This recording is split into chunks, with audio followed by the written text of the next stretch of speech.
and I'll never back down. In the middle of the ring is where I lay the smack down. Against all odds, I will always prevail. So when you step to me, it's like hell in a cell. Greetings and salutations, this is Christopher Daniels. I'm talking to my main man Delzinski right now. Any video game show, any video game channel, any YouTube channel called Vintage Shizzle is indeed hashtag Daniels approved. Yo, alright guys, Delzinski here. It's another We Talk. As per usual, it's a We Talk weekend. It's a big weekend because we're giving our preview and predictions for WWE Payback. And I'm joined by my partner in crime. Yes, it is Smack Talks. How are you doing, Paul? I'm doing well, man. I was looking forward to trying out the Simon system this week, but it's out of stock. Ah, so you actually did do your research and have a look into it? But it was out of stock, so I couldn't, unfortunately. Maybe when it gets back in stock, I can get it ordered and delve into it a little bit more, but I think we're going to have to postpone that for a little while. I'll be honest with you, I don't think the Simon system is ever going to come back in stock. Yeah, I think I could be waiting quite a while on that one. Exactly. We've got quite an interesting week, really, because it's been up and down, highs and lows, and it's been, I'm going to be honest, it's been a bit of a cluster in terms of the pay-per-views, and I don't know, it's just been, it feels like there's so much going on that I've just kind of been confused. I mean, I was so confused that yesterday I tweeted out that we were doing Battleground predictions. So I think that's the main thing. We're always confused and everything just never makes sense. That should be the tagline now for the WWE. Nothing makes sense. It is. You never know what's going to happen.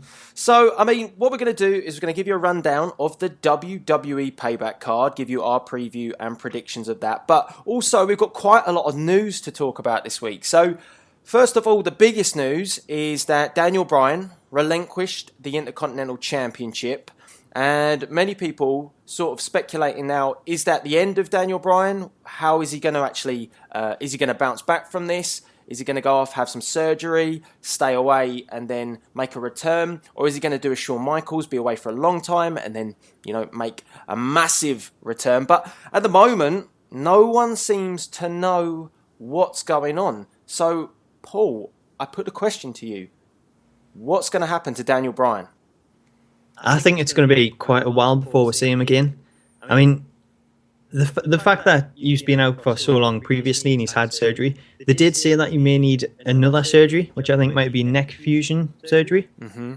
So if that's the case and he actually goes for that, then I think that'll be best for him. And then in the long run, hopefully that'll help him out. But in terms of his wrestling career, I think we could be at a point now where maybe it gets to the point where he has to call it a day and it's kind of out of his hands. Because if they do what they've tried to do and just bring him back when he's not fully fit and it leads to the same thing, it could just be even worse again the next time around. Yeah, I've seen a lot of people tweeting about it, and I think everybody's kind of coming to that conclusion that the best thing for Daniel Bryan is to go away and have the proper surgery that he needs, take the full time to recuperate and recover, and whether that be, 6 months, 12 months, do it the proper way and make sure you get everything sorted this time, because I don't know whether it was WWE officials who prompted him to come back, whether it was him just eager to get back, because, obviously when he lost the World Championship, it was at the height of his career, so he probably was eager to get back and try and capitalise and get back that momentum. But either way, I think what's best for business is if Daniel Bryan steps back a little bit and does what he needs to do to get himself fully healthy before he makes a return. Otherwise, I think we're just going to see this constantly happen, and then, this will shorten his career and he'll maybe ultimately retire. Yeah, totally. I think what you mentioned there with Shawn Michaels, that's a good comparison, because Michaels was someone that went away for years and he took that time to heal. And when we're seeing him come back, he come back as Shawn Michaels. He was the same guy putting on some great matches. And I mean, the WrestleMania matches that he had with Undertaker and things, they're some of the best matches that I've ever seen. So if Daniel Bryan was to do the same thing, just take that time away, don't worry about it, and then come back at a point where he is fully fit and he's had that time to heal, then I think that'd be so much better for Daniel Bryan, because he's kind of a special superstar in that a lot of us have sort of a personal connection with him, and the way that we sort of feel and we worry about him knowing that he's injured. So I think as much as we would love to see him in the ring and wrestling, we more so want to just make sure that he's fit and that he's okay. And if it means taking some long time away from the ring, then I would be more than happy to see him do that. Yeah, and I mean, like we were saying about Shawn Michaels, the thing was with Shawn was, and when he did come back, we kind of maybe expected that he'd be, you know, doing those sort of special matches, one-off matches. But actually, when he did come back around that 2002 time, he was in the ring most weeks. He was on Raw. So that whole healing process was well worth it, and it, you know, extended his career, so to speak. So I think Daniel Bryan's got to do the same thing. I don't know, speaking of Shawn Michaels, did you ever see the match that Michaels had before the match he had with Triple H at SummerSlam? Did you ever see that hardcore match that he had in his own promotion that it was? No, not that you mention it. Not that I remember, anyway.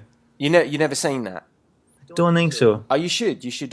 If you get a chance, go on YouTube, and it's basically it's a match where I don't know who his opponent is, to be honest, but it's like a warm up match, and it was something to get him prepared to see if he could still do it, and he definitely could. So yeah, check that out. YouTube it. It's interesting to see, because everyone says that was his his first big match back, but actually it wasn't. He'd already been practicing. So I'll have to check that out. That'll be my homework for this week. Oh yes, more homework.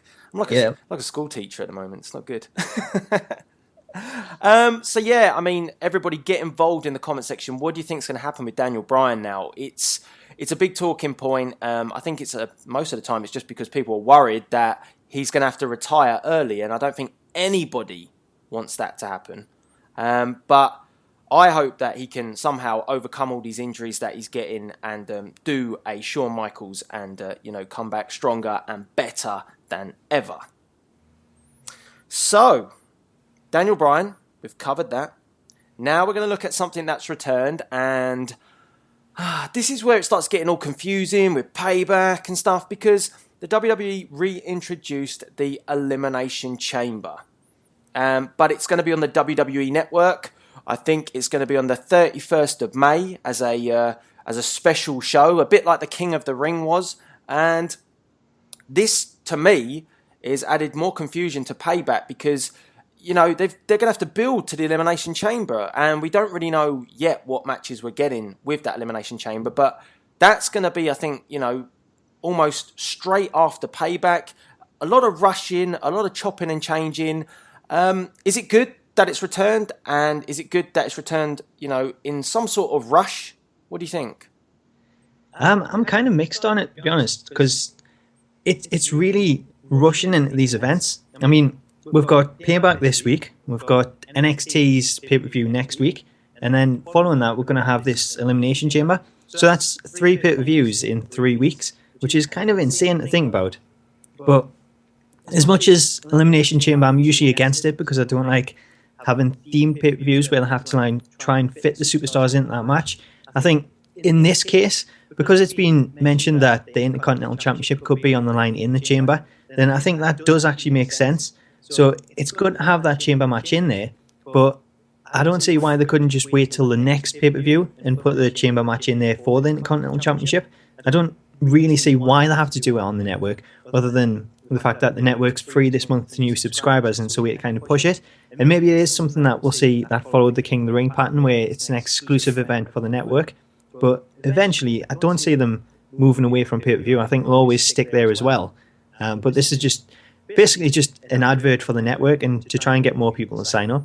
Yeah, I kind of came to that conclusion straight away, that this is, for me, I think this is going to be something that they're going to continually do now. So, with like your King of the Ring, this is just the exact same thing to try and push people towards the WWE Network and think, well, if you get exclusives like this, then you're going to sign up. The trouble is I always thought things like Elimination Chamber, Money in the Bank, all work so much better, as you've said, on a pay-per-view, but isn't a themed pay-per-view. So, for example, we used to get the Elimination Chamber at Survivor Series, We get the Money in the Bank at WrestleMania. And that, to me, was the way it should work. It should be a special attraction match for an important moment in time.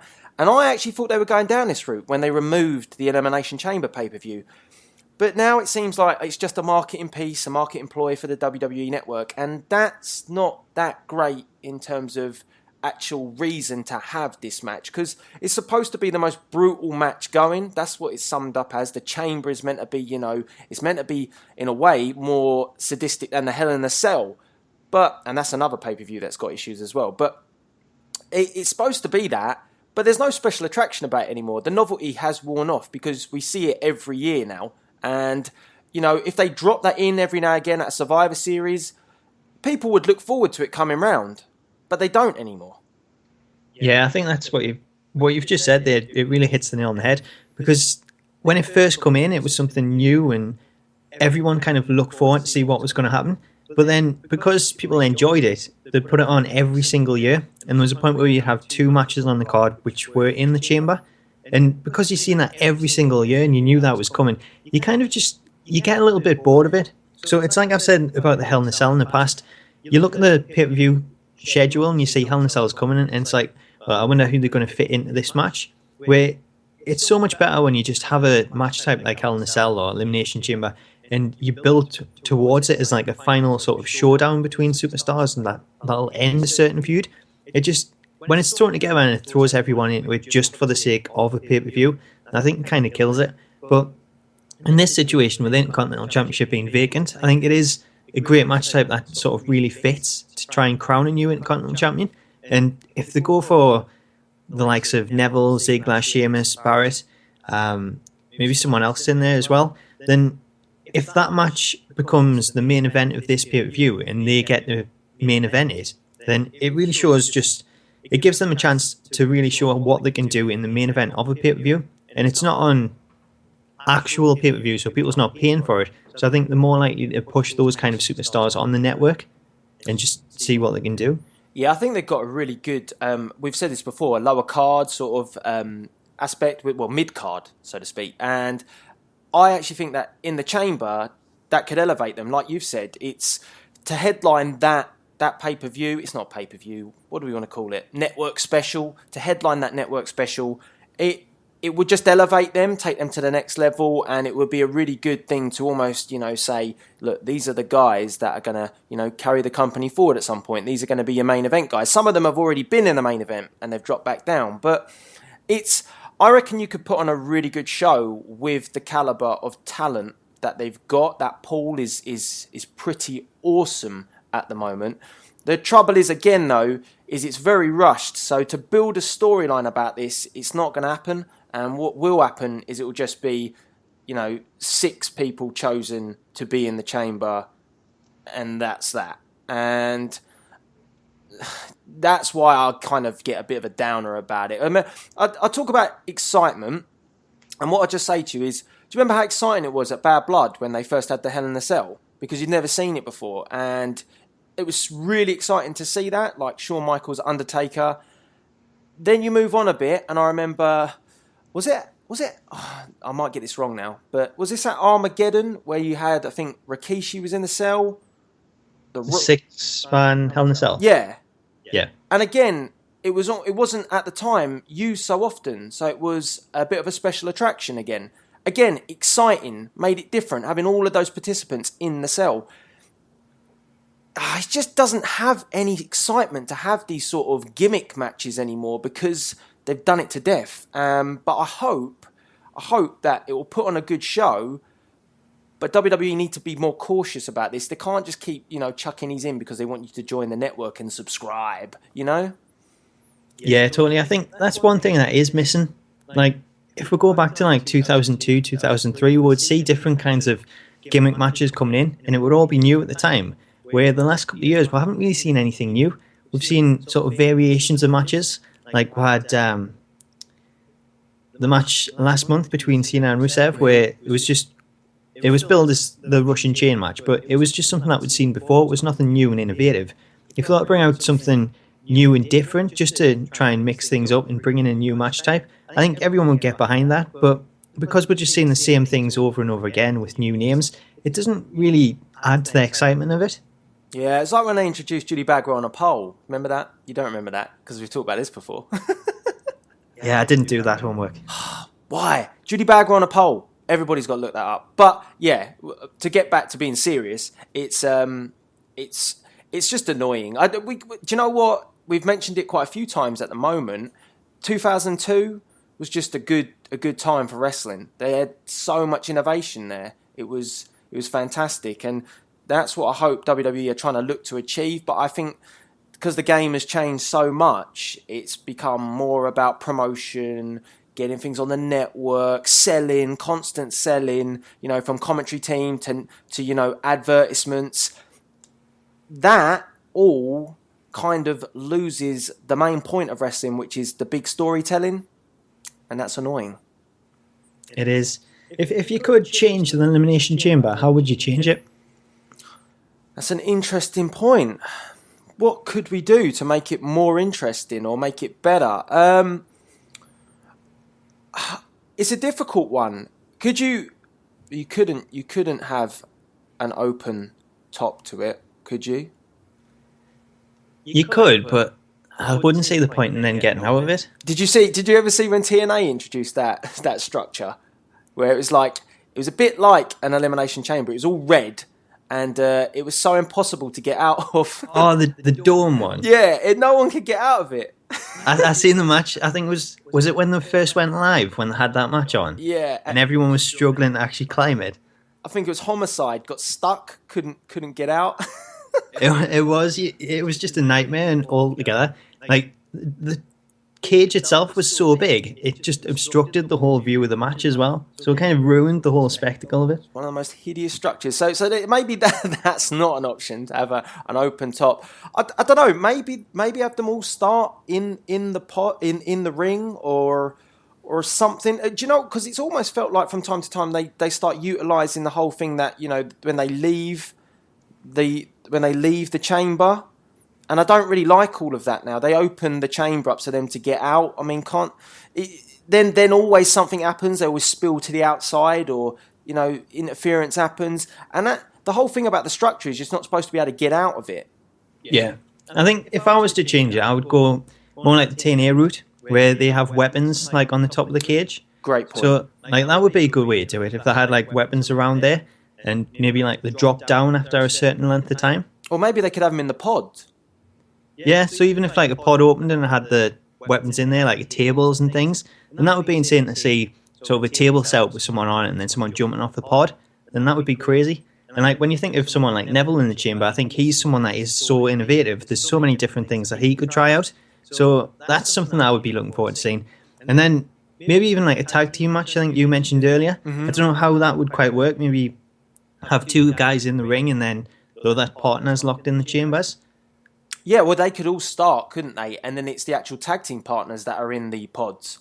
And then they come in one by one. So you'd always have that advantage if your tag partner's in. So I think, again, it kind of flips it a little bit and makes it... It's not a huge change, but it makes it more interesting than what it is. And, I think they really do need a bit of a revamp at the moment to get people interested in these. Because otherwise, it's just the same old thing. Yeah, totally agree with that. So yeah, obviously, Elimination Chamber making its return. Raw this week, trying to put closure to things to get us in gear for Payback. I'll say one thing for certain was I was loving, and I still love it, the John Cena Open Challenge, even though I'm telling you now that belt's not going to change. Well, it's definitely not going to change until Rusev gets in, but I just don't think that belt will change hands if they keep building pay-per-view matches, a long way away whilst he does the challenge, because I don't think he's going to drop that title. But Neville, I was so hoping that he was going to do it. I thought he was going to do it when he hit the red arrow. And the next thing I know, Rusev's in the ring and spoil it all. You see, you're kind of contradicting yourself there, because you're saying it'll never change. But then you're saying you thought it might happen when he hit the red arrow. I was hoping it would happen, but I'm right, aren't I? It didn't happen. But you're right, it didn't happen. But I think it was the closest it's come to it, and I knew that would be the case where Rusev would get involved. He'd either have Cena keep the belt ready for their match, or he would cost him the belt. So in this case, he's made him sort of win them. Well, Neville's won the match, which is big for Neville, getting a win over Cena. But like you say, when they've built the match around this in sort of so much in advance, then he's not really going to drop it in the lead up to that match. And especially with this one being billed as the last match between the two, then I think it's inevitable that it's always going to be for the championship at the end of the day. The only thing is, it's supposed to be the championships that's getting built up, and between Cena and Rusev, it seems like the championship's more on the back burner. It's more about the animosity between each other. Yeah, it is like that. I think the way with the championship after this feud, I'll tell you my prediction, but it kind of makes it obvious now. But I'm thinking that if Cena comes out on top of this feud, I would like to see when we go into the next pay-per-view, whatever the plan is Cena doesn't have an opponent. Cena has an open challenge, and somebody can fill that spot at that next event, because then there is an opportunity for somebody's come in and it be a bit more of an expectation. I'm just struggling at the moment with this because I can't see him dropping it. Every time there's a pay-per-view, he's only going to drop it at a pay-per-view. I don't think he's going to drop it on a Raw. But going back to the actual, the Rusev feud, I thought it did one thing that was good, was him coming in and interrupting. Gave him a lot of heel heat again. But the Lana storyline has kind of taken over this again. It has, yeah. It's taken sort of the forefront in this match now. I don't know. See, so are we expecting Lana to maybe turn on Rusev at Payback? I think there's a slight chance of that, but because it's being billed as the final match between the two, if she did, I think that would prolong the feud again. So we would see more matches. So I don't think it really makes sense with that. Maybe that's something that will carry over into the next feud that Rusev gets into. Yeah, I mean, ultimately, we'll talk about it more when we do our prediction. But I think, I kind of think that I really wanted Neville to win that. I just thought he put on a great show. Well, again, I mean, how many more times he's going to put on a great show? And yeah, he did get the win, but it kind of felt like a loss. It did, yeah. But I get what you're saying. I think if he was to defend the title in a match on a pay-per-view, then because it's pay-per-view, you get that feeling that it could change hands. But maybe if this was a television title and it was only defended on TV, that would kind of change things, because you then wouldn't be thinking, oh, well, they're just going to wait until the pay-per-view to change hands. Yeah.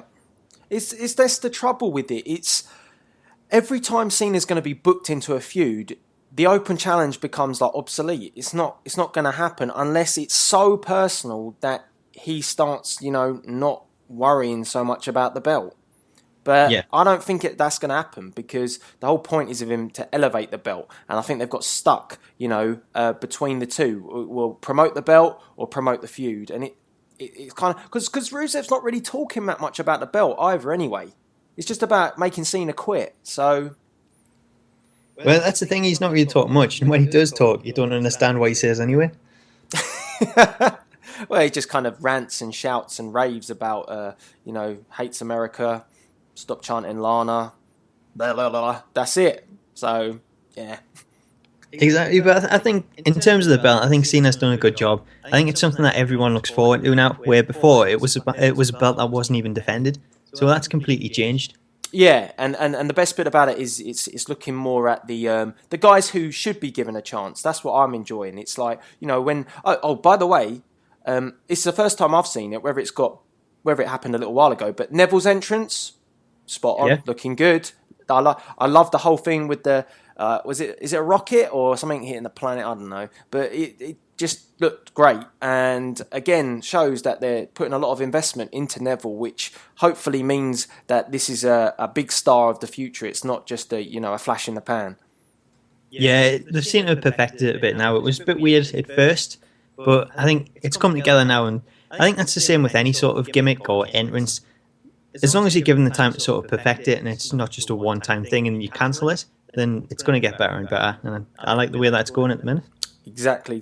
I mean, just a little bit more on Raw. Obviously, Kane, we've talked about this before. Kane is still involved in this main event picture, and it's now a stipulation that if Seth Rollins loses, then Kane will no longer be the director of operations for the Authoritar. So, I mean, yeah. Can we get some closure now, please? I would hope so. I'm sick of constant Kane. Just every single segment, and it's just so annoying. Yeah, so, I mean, yeah. Again, that kind of dominated the Raw show, which probably is why it makes you a bit negative about it. But, yeah. I don't know what else to say on that.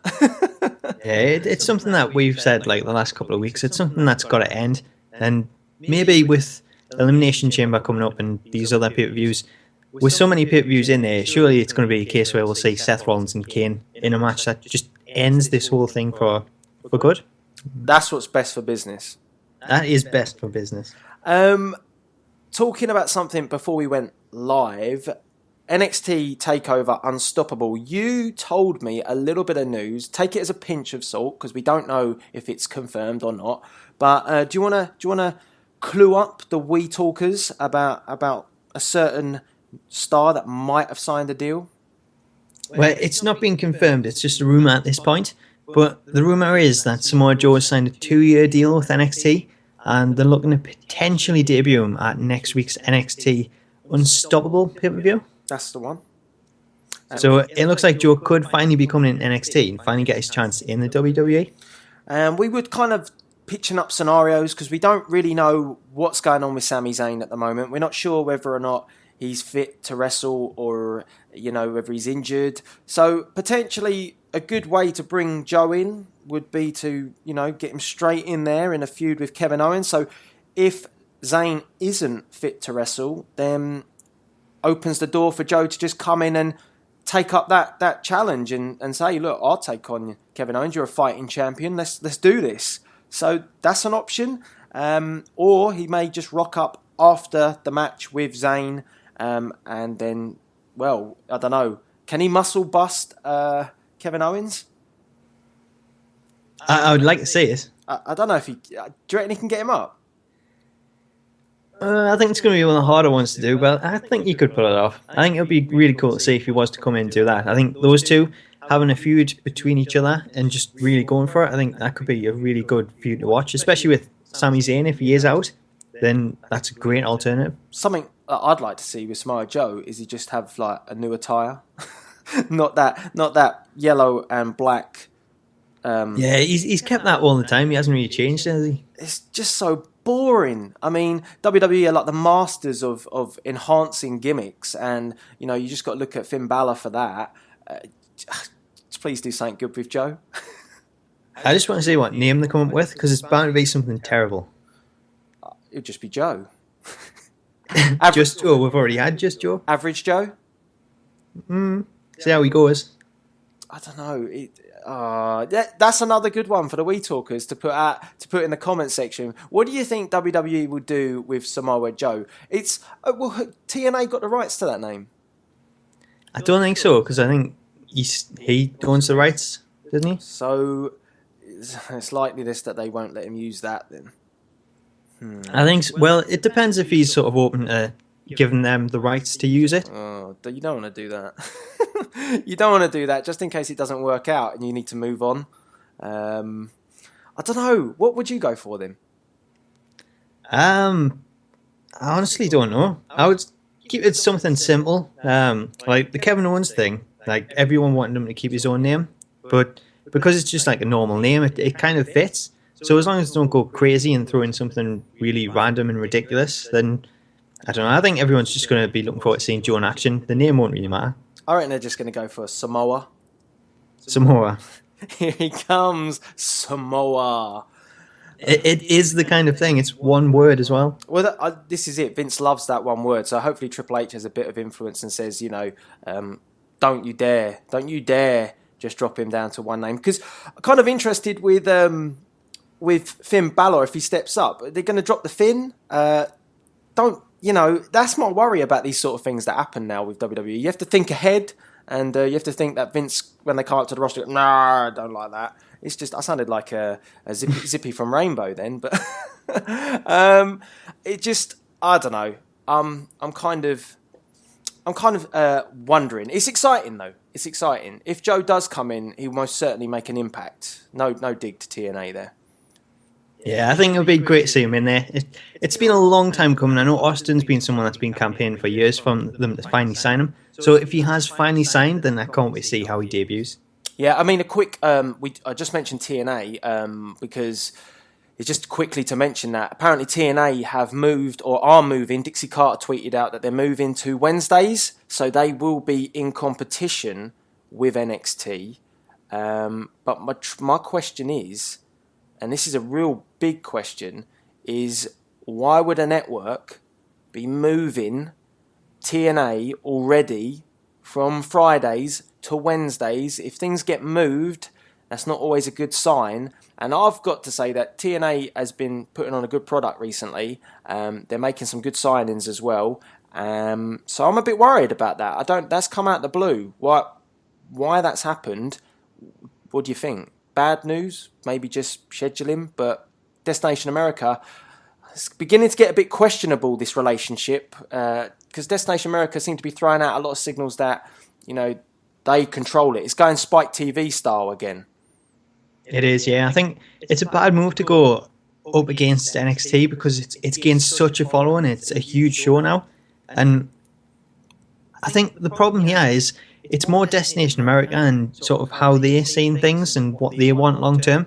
And from what I read earlier, it was, I think they mentioned June for potentially changing.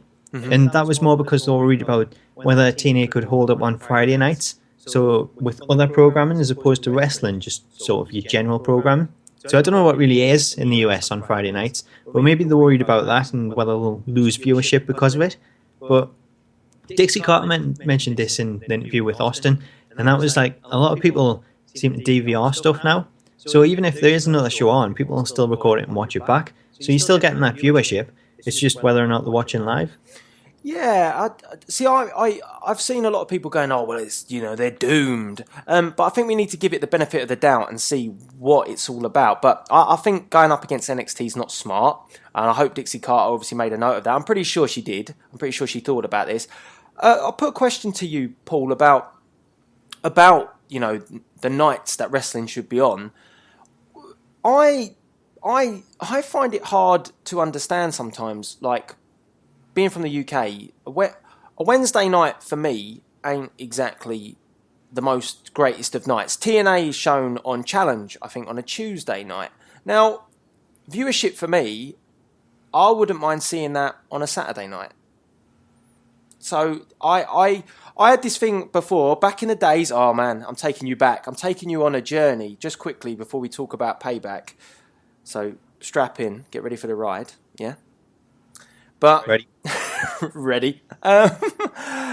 So back in the day when I used to watch WCW Nitro, Monday Night Raw, it's still on a Friday now. I think Raw in the UK. No, it's live. It's live, isn't it? There's no highlights anymore.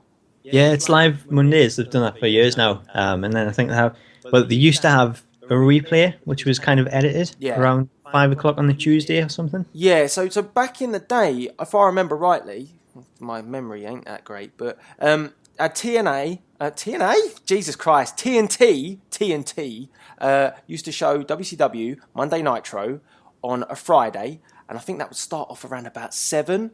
That would be on, and then you'd have Raw at like 10, so you could like flick between the two, and that Friday night was awesome. It was a wrestling night.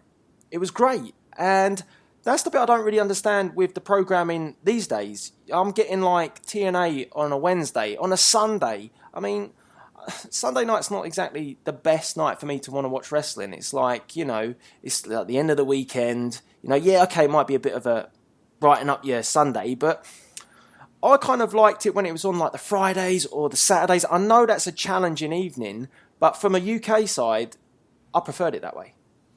Yeah, totally. I mean, the thing that kind of makes a difference is for us, when it is live in America, it is so late for us, so it's kind of different that way. I don't know, in the US, does it probably start around 7 or something like that? I think so. So that's quite early. If you think Raw's on for 3 hours, so that takes you up to 10 o'clock, so it's not too bad. But you would think a Friday night is more the perfect night for a wrestling show because kids don't have to be up for school the next day. So if you air it on a Friday night, then parents are more inclined to sort of let them stay up and watch it because they don't have to get up the next day. So, like you said, watching it on a Friday night, it used to be great viewing. It would be the perfect Friday night. You could have WCW early, then switch to Raw at 10, and then the following day you had SmackDown, which was airing 11 o'clock on Sky One, I think it was, on Saturday morning. So that was something I would always catch.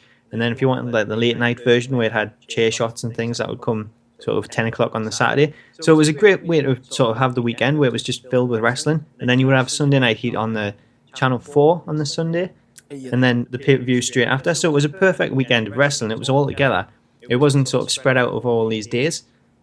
Yeah, and that's what I'm trying to get at with TNA is like, yeah, I'm maybe focusing more on our side here in the UK, but you know, TNA have got a good viewership here, but Challenge aren't exactly doing the greatest of jobs of pushing that product that well. I would say, you know, it's one of the biggest things on Challenge. I mean, unless you fancy watching Bullseye or something like that, I mean, it's just, that is the sort of show that they're showcasing a lot. So put that on prime time on a Saturday night, and then you get all of those fans watching it. And like you said, you know, people ain't got to be, you know, kids ain't got to be up for school. You know, it's no work the next day, so you can actually kick back and watch all the wrestling that you can. And I imagine the shows that are on Challenge on a Saturday night, as I said, no, you know, you can't beat a bit of bully, but it's a bit better than that. So I don't know. The whole changing of days and things like that, I think that TNA should maybe get with the program a bit and work out what days work for them and say to Destination America, say to Challenge TV, look, we need wrestling, we need wrestling on these days because that is when it works for us and you will see a better viewership. That's what I think. Dixie Carter needs to just, you know, layeth the smacketh down on these networks because otherwise she's just being bullied again and it's Spike TV one more time. I totally agree. I think they've just got to stand up for themselves and sort of dig their feet in and just say, look, these are the nights that we want to do it. We're not going to be dictated by you. These are the nights that's going to work best. The Friday is perfect, and if you do what SmackDown did and have like an early edition on the Saturday as well, then I think that'd be perfect. Have the main show Friday night, a replay a Saturday morning, and then it sort of opens it up to everyone. If they're staying up late, they can watch it. If they're not allowed to stay up, they'll watch it early in the morning. Then it's perfect viewership. I would definitely, and I'm saying this, I would definitely watch TNA if it was on a Saturday night on Challenge because, you know, when you're flicking through and stuff, that would be for me perfect. And the pay-per-views as well are on a Wednesday at 10 o'clock. You know, again, difficult day. People don't want to stay up till, and these pay-per-views go until like, you know, 1 o'clock. It's not the best day to have it. Yeah, even a Sunday for us, like, wait, does it air Sundays now still on Challenge? It does. So it's Sundays and Tuesdays, I think, and then Wednesdays is their like pay-per-view and one night only things that they do. Because for us, like with the time difference, it's ideal having it on Sunday because it leads you into a pay-per-view if there's a pay-per-view on the night. So it's something to watch. But because of the time difference in the US, then if they were actually try and do that there, then it would be starting something like 5 o'clock, which is a bit early. I think they've just got to, you know, just really sit down and think about these things instead of just being, you know, poked and prodded by the network. It's annoying. I don't think they're poked and prodded by Challenge. I just don't think they've thought about it. So there you go.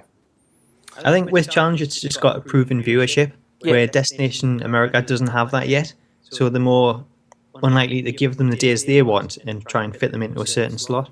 To be honest, just to end it really on this point, TNA, if it wasn't for knowing that TNA was on Destination America, I wouldn't know what Destination America is. So, you know, they do have a little bit of muscle here. They are a product that's brought across a viewership. So I really think that they need to, you know, just flex a little bit of muscle. They might not have, you know, a huge stroke, but at least they've got a little bit. Yeah. So yeah, TNA went off on a bit of a tangent there, but I think it's an interesting topic. And guys, let us know if you're a TNA fan, you watch TNA. What night would you like to see it on? What do you think works? And do you think they're going to stand up to the mighty NXT? It's questionable. It's really questionable.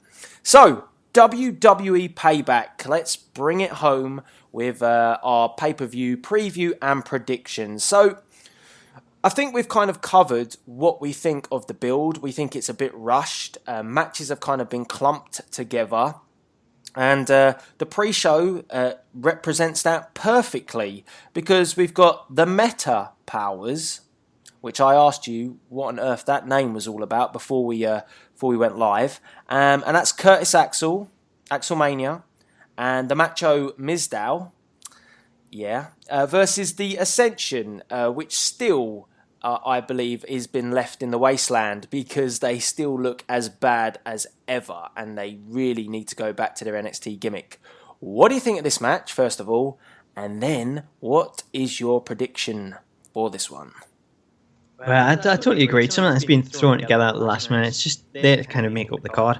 And it's kind of a comedy match. So, unfortunately for the Ascension, I don't think they're going to get a win here. I can see Axel and Mandow, is it? Getting the win over it? Oh, is it Macho Mandow? I'm not entirely sure. But I think it's just going to be one of their matches where it sort of gets the crowd upbeat and ready for the pay-per-view. So I can see them going over the Ascension and just, like you say, the Ascension's stuck in the wasteland. Yeah, we talked about it a little bit before we came live. Is this Macho Mandow, Mizdow, Whatdow? I don't know.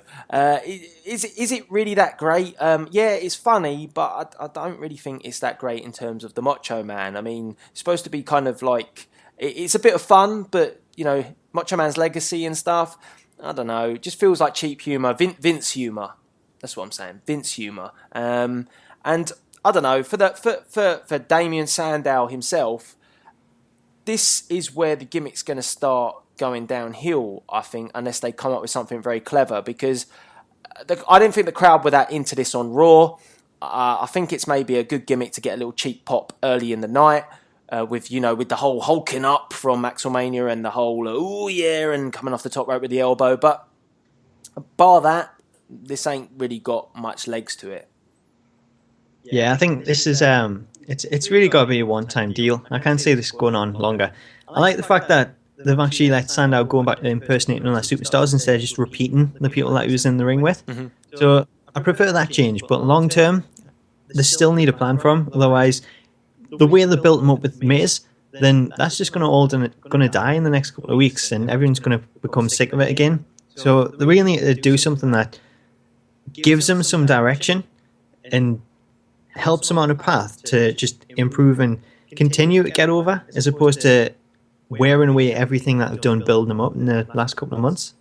Yeah, I sort of said this prior. I said maybe they want to take a leaf out of Saturday Night Main Event's book and maybe put him in the John Cena Open Challenge and have him gimmick as Cena. And if they did that, then maybe he could get the win. He might drop the belt the week later from Cena, getting a rematch, but at least it would elevate him a little bit again and keep the momentum on his side. If he picked up the belt, he could then impersonate Cena a little bit. Could kind of work. So, what do you think? Maybe it's a possibility. So I want to see more instead of just this kind of impersonations and be done. Prediction wise. I feel so sorry for the Ascension. I mean, it's just been a nightmare, isn't it? So I'm going with Axelmania and Macho Mandow for the victory. I totally agree. I can't say anything else. Yeah, poor Ascension. Go back to NXT, please. Next match, King Barrett, which I like, King Bad News Barrett versus Neville. I don't know where to call this one. I really don't. These two guys have had great matches in the past. I think we're going to get another great one. Could be, one of the highlights of the show.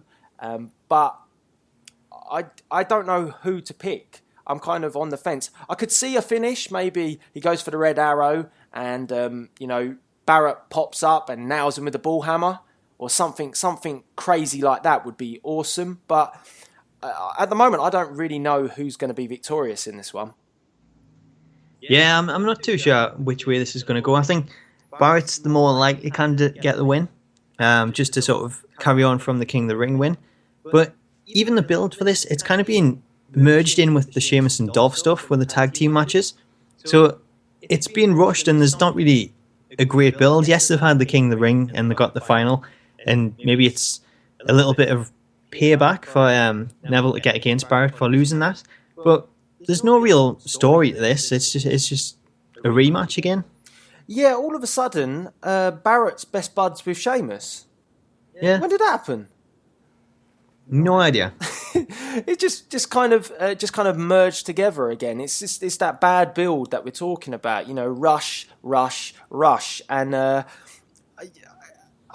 think you're right. I think you're definitely right. I think it's going to be Barrett continuing his momentum, but again, poor old Neville, he might be taking another loss. He might, but it doesn't really matter because you look forward to his matches. Like, every single match he's had, for me, has been one of the best matches I've seen in a long time.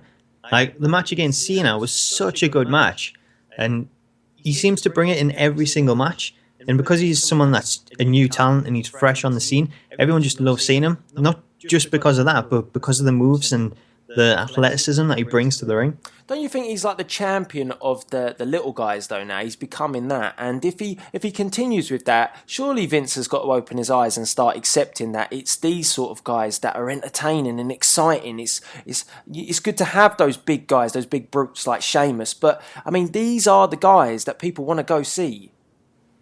Yeah, well, if it continues in the way that it's going, he's getting such a huge reaction, then you can't really ignore that. But I think if we look at how he's being booked, then even though he has picked up a lot of losses, it's kind of unthinkable to see that he's come up in the last month or two, and in that time he's got the final in the King of the Ring, he's on pay-per-views, he's had that match with Cena which went for 10 minutes or so, and he's got the win. It might have been by disqualification, but he's still got the win.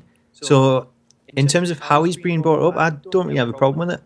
Nah, I think that in terms of momentum, I mean, we've seen so much of Neville. I mean, it's not like they're using him sparingly. I mean, he's here, there, and everywhere, and I think that's a credit to him to show, and a credit to maybe to WWE a little bit, that, you know, they are showing that this is a guy that they invested in, and they put a lot of time into all of his, you know, his promo, in terms of his entrance. So it's looking good, and as I say, maybe a loss isn't that damaging to him. But actually, to be honest, I could see maybe Barrett being a bit of a cheat in this match, and maybe using his scepter or his crown or something like that to maybe get him the victory after Neville's looking like he's about to win. Yeah, I could see that happening. So I'm gonna go with King Bad News Barrett. Is that going to be your prediction as well, Paul? It is. Win for Mr. Bad News Barrett. King Barrett. King Barrett. Is he still bad news? He still kind of brings the bad news a little bit. I don't know. They have kind of gone down this king route, but I haven't heard him say he's afraid he's got some bad news. But I hope he still is going to bring it. I hope so. Moving on, and we kind of nicely transition this one. Dolph Ziggler versus Sheamus, and I am like the biggest Sheamus fan going at the moment. I love Sheamus's heel gimmick. I think he is like a boss at the moment. It's just awesome. And this is just a side note, on WWE 2K15, if you play as Sheamus, you usually have good matches. Is that fact? That is fact. That is fact. That isn't a smack fact. That's a Delzinski fact. Oh, we all know how those go. What's that supposed to mean? Nothing at all. So, yeah, I'm a massive fan of Sheamus. I love his heel gimmick. I think his aggression's been great. And he embodies something like that strong style that we don't get enough of. I think this is a kind of a feud that's gone on for quite some time now between him and Dolph Ziggler. Not really sure what the premises of it is, because what it should be about is Sheamus trying to destroy the little guys, but it's become more about humiliating Dolph Ziggler. So I've got a feeling that this is when Ziggler gets, a bit of retribution. I know. Obviously, he rolled him up at what was the last pay-per-view? Extreme Rules. Extreme Rules. I know he rolled him up at Extreme Rules, and then Sheamus made him kiss his arse. But I got a feeling that watching SmackDown and seeing Sheamus again humiliate him, embarrass him. I can't remember what he was shouting. He was shouting something like, "You wouldn't even be able to clean my boots," or something like that. I think that Ziggler may again get a one-up on him, but I kind of hope Sheamus wins. Yeah, I think I'm going the opposite way in this one. I think I would prefer to see Sheamus win. I think he will. And it just kind of gets him back on track because he's kind of faltered a little bit. He had that loss to Dolph. So a win here I think will do better for him and maybe move him on to something else. Although, like I said, with the build for Barrett and Neville, then I think all these people, the fate's going to be intertwined and they're all going to end up in the chamber at the end of the day. So regardless of what happens here, I think the end of the Sheamus and Dolph sort of feud will come at the Elimination Chamber. Yeah, I've got a feeling that they're all going to be entwined into this chamber. So I kind of like this. I like that the two that are facing each other. I like Ziggler and Sheamus. I think they're both very good competitors. So it's good, but it's going to be interesting to see what happens when it's done. Yeah. I'm going Sheamus. I'm going to go Sheamus too. Sheamus too? Sheamus too. Yeah, so actually we're doing pretty well so far. I think we're in agreement in all matches so far. Next up, New Day versus Kid and Cesaro. 2 out of 3 falls. I didn't know it was 2 out of 3 falls until like today. So that's kind of surprised me. Again, I don't know if that was that build that well, but you know, it's WWE. So I'm going to just throw it straight out there immediately. I think this one could, again, steal the show. I think King Barrett and Neville will be good, but the chemistry of New Day and Kid and Cesaro is awesome, and I think this is going to be a great match. I think we're going to get, Natalia in there. We're going to have Xavier Wood floating around, and it also depends what version of the New Day are we going to get, because we've said that they've got that whole, it can be, 2 of the 3. Are you expecting to get Big E and Kofi? I think so, yeah. I think Woods seems to be the guy that's on the outside now. So I think he actually works better as a manager. He's good, isn't he? He's really good mouthpiece. He talks the talk. He does. I think he's someone that we're seeing a lot of in the E60 program last week, and I think I was really impressed with him in that. And seeing him on TV in this new heel New Day, I think it just shows what he can do, and he does great. He can be in that position. He can be a really annoying heel as well because he's so loud. Do you know what I mean? He just keeps on talking and talking and talking, which is good. That's how you get down the fans' throat a bit. Yeah, it totally works having him in that position. It just really gets him over. I'm wondering. Do you think this could be a back and forth where the titles get dropped and then they go back and forth with the belts, or do you think that New Day are just gonna again somehow by hook or crook win this one? I think it might be a New Day retaining it, because I think everyone's kind of changed their opinions on New Day. So we've gone from New Day sucks to New Day rocks, and it's just because it works so much better in that heel is a heel faction as opposed to a face faction, and the things that they come out with on the mic, and just it really helps get them over. And seeing the different sides of Big E and Kofi and Woods, then it's just something that works a lot better in this situation. So seeing them in this 2 out of 3 falls match, which I didn't actually realise it was until we're seeing the match card, then it just shows that they're giving them the time to put on a great match. And I can say come down to the 3rd fall, and if it's anything like the matches that we're seeing last month and what we've seen on Raw, then the chemistry between both teams, I think it just puts on such a great match. And like you say, it is one that I think could steal the show. It's the match pacing with these guys. It's so fast and furious, and that's probably going to be the same with King Barrett and Neville. It's so quick. I mean, if you blink, you miss something, and that's what's exciting about it, as opposed to being slow burners. Sometimes you need them, but I think these guys just, it's excitement all the way to the end. And I reckon with the managers on the outside, you can't discredit them because they'll be involved as well. So I'm really looking forward to this one. I think the New Day will retain. It might be a bit fudgy the way they do it, but it's amazing how WWE have turned this one around. They've made New Day into stars. They've finally got it sorted. Yeah, they're totally on the right path now, and this is exactly what I think everyone wanted for them when they first put it together.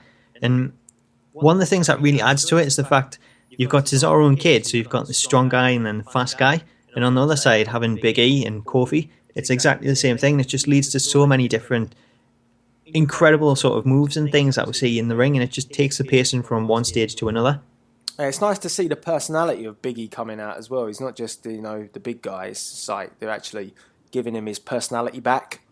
It is. It's something we mentioned when he was with AJ and Dolph that we've seen a little bit of, but they always kind of held that back from him because they wanted to be the big sort of bodyguard. And now that he's actually getting the chance to show that side, I think everyone's just going to warm to him so much more. Yes. Prediction? New Day? New Day? New Day. New Day rocks. Never thought I'd say that. So, next up, we got some Divas action, and it's kind of interesting stories floating around, but this is what's billed. So it's meant to be Naomi and Tamina who kicked the teeth out of Brie Bella on Raw, but it's going to be versus the Bella twins, Brie and Nikki Bella. But you were saying that potentially maybe Brie is injured.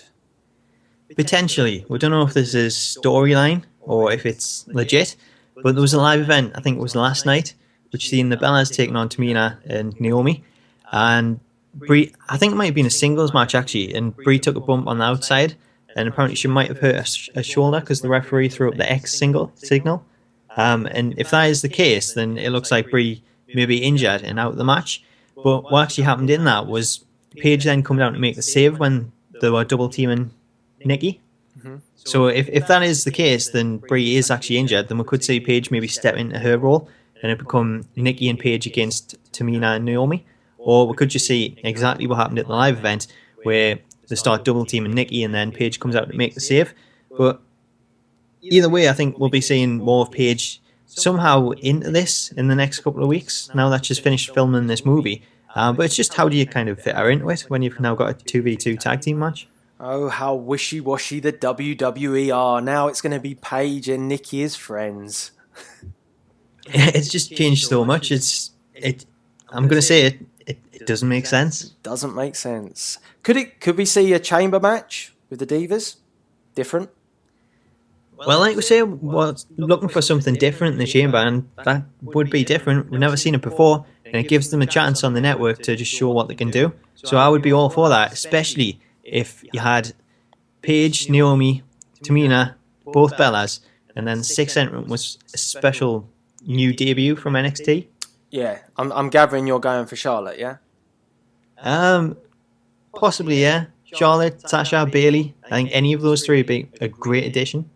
Well, it's been interesting. Sasha Banks has been tweeting out a lot of photos of like comparing to Nikki. So it's like champion, you know. So I'd like to see Sasha Banks in there as well, to be honest. But, you know, I'm pro Sasha Banks. So there you go. But the back to the match. I don't know. I'm not really sure who's going to win this one. I think the momentum's with Naomi and Tamina, and I think Tamina will play a big part. If Paige enters the mix, I think it might be different. But if it is Bella Twins versus Naomi and Tamina, I'm going with Naomi and Tamina. What do you reckon? I might go different in this one. I think I might go with the Bella Twins, and then for Tamina and Naomi just to take them after the match. Oh, so a beat down and then Paige can come out. Gotcha. Okay, so we're different on that one. Interesting. Next up, and I don't even know what the build was for this, to be honest. I think I maybe blinked and missed the whole freaking build, apart from the fact that he's been talking about him for weeks and ain't really done much else. Ryback, Bray Wyatt. Yeah, the build for this, it's kind of strange. It's just continued with Bray's promos. Even after he kind of revealed that was Ryback, it's just, again, being promo after promo. We had a slight moment where he attacked Ryback on SmackDown this week, but in terms of them going back and forth on the mic and things, it hasn't really had anything that's kind of further this. So I'm just not really feeling it. It's just like another Bray Wyatt match where you think they're going to have this one-off match and then you'll move on to someone else. I'd say the build to this is rubbish. And that's how damaging I'm going to be on this, because yeah, there was a lot of promos, but I mean, then they introduced it, and they introduced it poorly. They introduced Bray, you know, interrupting Ryback. Could have done so much more with that, and then they haven't really developed anything. Ryback can talk. Ryback's a good talker. Why not have some face-to-face segments? Why just keep having promos? You know, it just doesn't feel good. And again, it's a Bray Wyatt feud which is not doing nothing for Bray. Yeah, but it's the same thing that we've seen over and over, just these promos and then leading into a match. And it had so much potential when he talked about sort of Sister Abigail and taking away the thing that he loves. I mean, what's he going to take away? Ryback's plate? It's just not good. I honestly think that they need to just shove Bray Wyatt in the world title picture to feud with Authority, Seth Rollins. I don't know. Just do something that makes him, intriguing. Make it worthwhile. Go and reassemble, Rowan and Harper. Somebody tweeted, is this true? But you say that, but I think they're actually all back together now. Yeah. And I was going to ask you about this because I thought, did I miss something? I'm sure they just come out for a tag team match on Raw and they says that they're back together, and I was like, well, how? What happened? Well, this is what I was saying. Somebody tweeted it out. I don't know if, because I caught up the highlights with Raw, and I've obviously missed something, because apparently the tweets that I was seeing was that Rowan and Harper are back together. Yeah. So I don't know how it come about. I mean, it's something that I'm really happy to see. I think the Wyatt family in the tag team matches, going back to the 6-man matches that we had with the Shield, were some amazing matches. So if they can recreate that as a tag team, then I'm all for that, and it just adds to the tag team division. Especially when you've got the 3-man team of the New Day. So if they want to align themselves with Bray Wyatt again at this point and take on Ryback, then we could see them then going for the New Day and setting the targets to try and hit them. And we'll see some more 6-man matches, which after the way they went last time, I would absolutely love to see what they could pull off. So are they aligned with Bray now? Well, they're not, but I think because they don't have a match on the card, I wouldn't be surprised to see them align themselves with Bray and get involved in this Ryback feud. Yeah, because it would look like the powerhouse Ryback can fight off 3 guys. But at the same time, why would you have them just randomly reunite on Raw? If they're going to team up with Bray, then it would be so much better to just have them appear in the ring and suddenly it's a shock. Everyone sees them together. Why didn't he just go and recruit them all? Because he could have done this before he even... obviously he did these cryptic promos. Obviously Ryback's a powerhouse. Why didn't he think to himself, well, I need a bit more, to help me get past him? And why didn't he go and re-recruit the Wyatt family first? And Bo Dallas coming into that mix as well. Why? There's so many scenarios, and instead they just go, no, it's not working with you two. Back together you go. Yeah, there's so much. They've just totally missed a trick. They could have done so much more to just have them surprise appear in this match. Lights go out, up they come, and we've got 3, maybe even 4 with Bo Dallas. I mean, it wouldn't make much sense not have sort of progressing them to that change. I think that's something that should happen over time. But just having the lights come up and the 3 guys are in there and they take out Ryback, then it's much better. It's a surprise. It's a shock. It's something that you're not expecting to see, as opposed to them suddenly being together on Raw for a tag team match, and you're like, oh, well, now maybe they'll appear in this match. Yeah, I've said before, Ministry, Straight Edge Society, something like that, Bray Wyatt would thrive to do, and it would be amazing to see if he could be that cult guy that's brainwashing and getting them back into that mix. But they just cannot do it. They just seem to just fail on all areas until the point when they get to this stage where they're like, oh, we don't know what to do anymore, so let's just put them back together. Pointless. It is. There's so much more they could do, and for some reason they just don't do it. So, who do you think is going to win? I actually think Ryback's going to win this, and then possibly we get Wyatt family beatdown. I would prefer that, but I could see that, but I would prefer to see Bray Wyatt get the win after the big losses to Cena and then the Undertaker. I think he totally needs it. I think he needs it. I think he just needs to do something that makes him credible again. It's just not. It's just annoying. It's annoying. It's a good gimmick, but they're failing.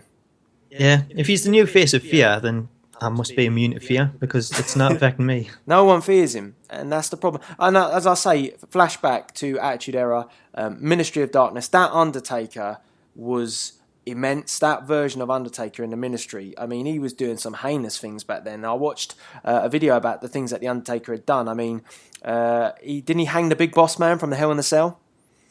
He did, yeah, that was insane. I couldn't see that happening in PG, you remind. Kidnapped Stephanie McMahon. Yeah, he had Austin on the cross as well. I mean, it was the nuts. Yeah, you don't have to go that extreme, but when you look at that gimmick and Bray Wyatt's kind of fits that mould, go for it. Well, that's the thing, they're just holding everything back. And they say it's because it's PG, but a pay-per-view is PG. they not a little bit more? Are they TV 14 like it used to be, or?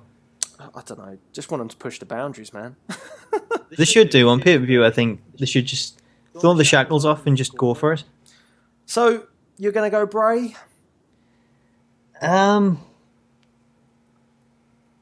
don't know. I'm in two minds here. I'm going to go Bray, just in blind hope. Blind hope.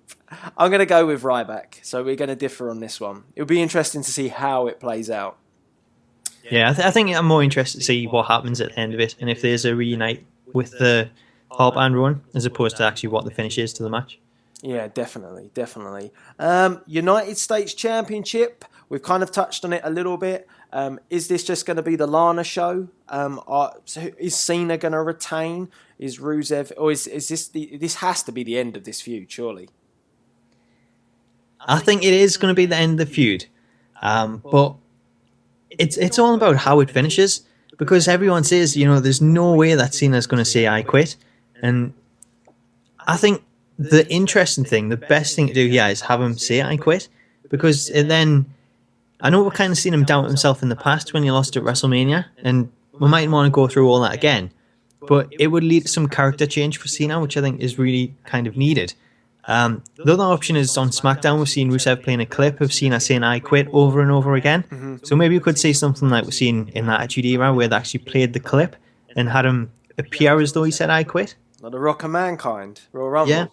Yeah. Yeah, that'd be clever. That'd be good. I think I actually prefer your original idea of having him say I quit, because if he quits, obviously he drops the United States belt, but that would lead to a really amazing character change. I mean, he could go into that sort of depressed period, which they've tried to do so many times, but then ultimately they just bring him back as Never Give Up John Cena. But if they did that, do I dare say it? Do I dare utter the words heel turn? I just think to myself, if you do something like that, he could send him into that spiral where he kind of is unpredictable. I mean, he's just ripping off my Saturday Night Main Event gimmick, basically. That's what he would do. Yes, I'm sure he's been watching it. But I just think there's something, there could be something there. So if they do go down that route, that would be great. But I will be 100% honest with you. John Cena never gives up. It will never, ever happen. Well, you mightn't have to play the clip, which is kind of what I'm hoping for. But again, if they do that, then surely that would further this feud, and it wouldn't be the last match.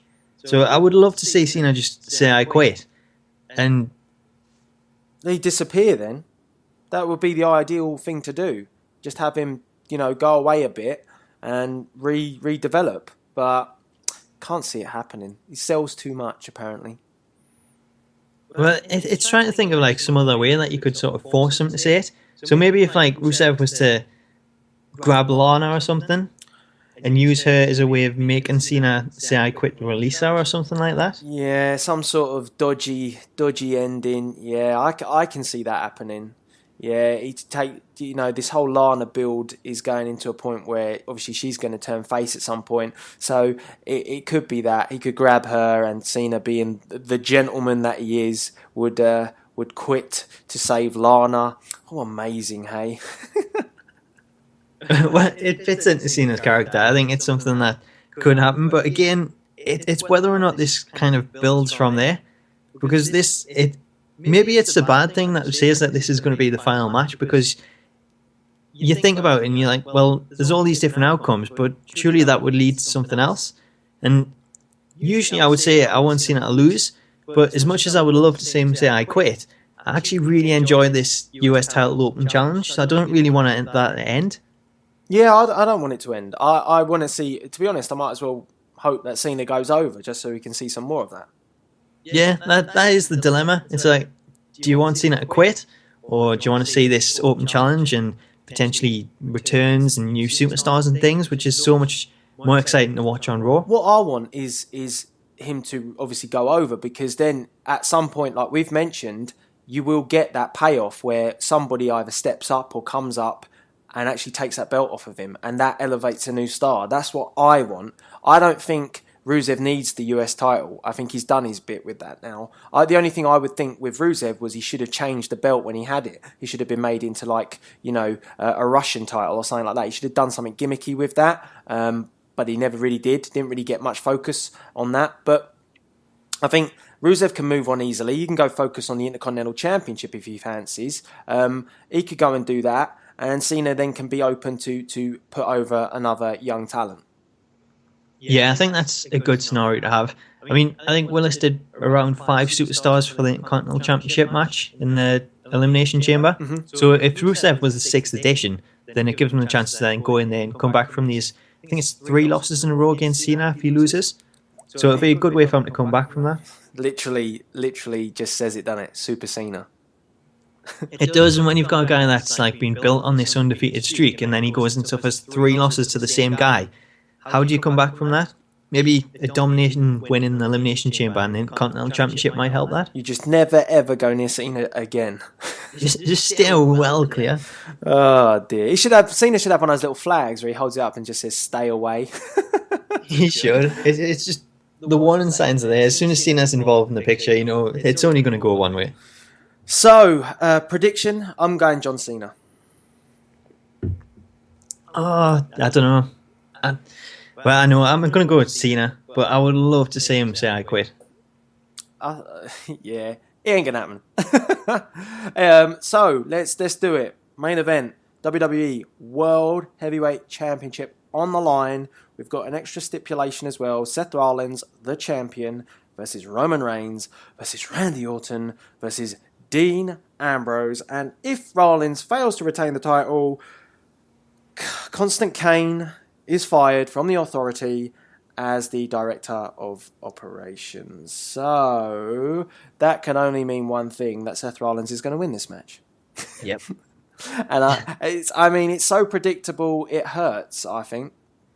It is. It's so bad. It's like, at the end of the day, it's going to be exactly what we've seen before. Kane's going to do what's best for business and make sure that Rollins does leave us the title, even though he mightn't want to. So, as much as I would love to see someone else win it, I don't really think it's the time for Ambrose or Reigns to win it. And not really fussed about Orton winning it. And because they've built so long into this, it's like, you expect Rollins to have this title for quite a while, and you don't really see the chance that he's going to drop it now. You'd expect him to keep it longer and see a rematch with Brock Lesnar at some point. Yep, I do not see Seth Rollins losing the belt for some considerable time. I believe that Lesnar will come back and there will be some sort of feud with him and Roman Reigns. So this, to me, is not a great world title match because I think we know the outcome. We're not done with the Kane feud yet. It would be a massive shock and surprise if Kane did screw over Seth Rollins to have Roman Reigns pick up the championship. I think it would be a shock. But I don't think Payback's that sort of pay-per-view for that to happen. Yeah, and especially with all these pay-per-views coming up straight away afterwards, then to me, it would be the wrong time to do it now. So it kind of, in a way, it's kind of really disappointing because when we talk on this card, there's a lot to talk about of all the other matches, but this one just doesn't have a lot to it. It's like Ambrose dropped in there for the sake of it, ruining a triple threat Shield match, if we were ever going to get one down the line. Randy Orton, he's had some quite interesting matches with Rollins, and that's kind of lost its momentum since WrestleMania. And Roman Reigns, really, I think, who deserves a proper shot at this, is having to now share it with Orton and Ambrose. And I'm becoming a fan of Roman Reigns, his work ethic and his work rate, and all the matches that he's having, even the stuff with Kane. He just throws everything into it. So I kind of feel sorry for Reigns, and I think that this match is not going to do him any favours. Yeah, I totally agree with that. Like, Reigns is someone that when he come up and he got given that spot where he was going to be the next guy, I was like everyone else. I was thinking, he's not the guy I want to see. I don't want to see him in the ring. But fair play to him. He really brings it. He tries his best, and he's improved so much. And I think he deserves that one-on-one shot with Rollins at some point. I think he's changed the crowd's perception. I don't hear that many boos anymore either. Yeah, there's a lot more people that seems to get behind him now. And maybe that's not that the behind him and wanting him to win the title or anything, but it's like they appreciate the effort that he's putting in, and I think that's the category that I fall into. I think he's getting a little bit more, though, like that legitimate side that he was in the Shield when he was just the powerhouse. It's not all about him being the chosen one now, so I think he's getting away from that. And, you know, week in, week out, feuding with the Authority, which people are bored with, he's becoming the guy that could change that. Yeah, I think that's the thing. They're just wearing out with all this Authority stuff, so that we'd see Reigns and we're like, you know what, I want Reigns to win this.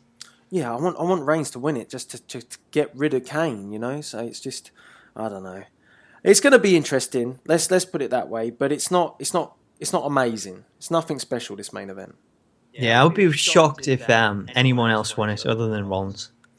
Yeah, I'm going Seth Rollins. You're going Seth Rollins. I think the whole world will be going Seth Rollins. So disappointing, really, to end this We Talk with that main event. But oh well. Let's just hope we expect the unexpected. Hopefully.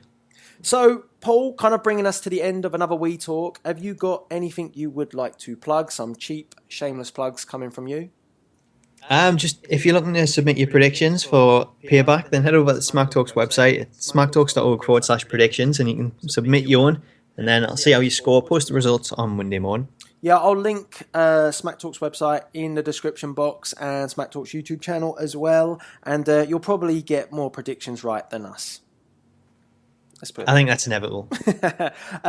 Guys, don't forget as well that tonight, Saturday night main event, it is indeed that time. It's the 16th of May, 2015, which can mean only one thing, that vengeance is coming, and that is in the form of Finn Balor. He is ready to rock and roll on Saturday night main event. And then next week, we've got the pay-per-view, which is Vengeance. That is coming as well. So it's a big time for Saturday night main event. Make sure you do check it out. I hope you enjoy the universe mode. It's probably the biggest thing going on my channel, bar We Talk. So yeah, keep informed and keep up to date with main event. So, kind of brings us to a close. Once again, another We Talk ends. Paul, do you want to catch us later? Yep. Enjoy Payback, and I'll catch you later. Yes, enjoy Payback. This is Delzinski and Smack Talks signing out. Hi, wrestling fans and gamers. Velvet Sky here, and I just want to say I've been hearing a rumor that Delzinski.com is the best place for video gaming and wrestling content. Now, if you're a wrestling fan and a hardcore gamer like myself, then I suggest you check out Delzinski.com. You will not be disappointed. Holler!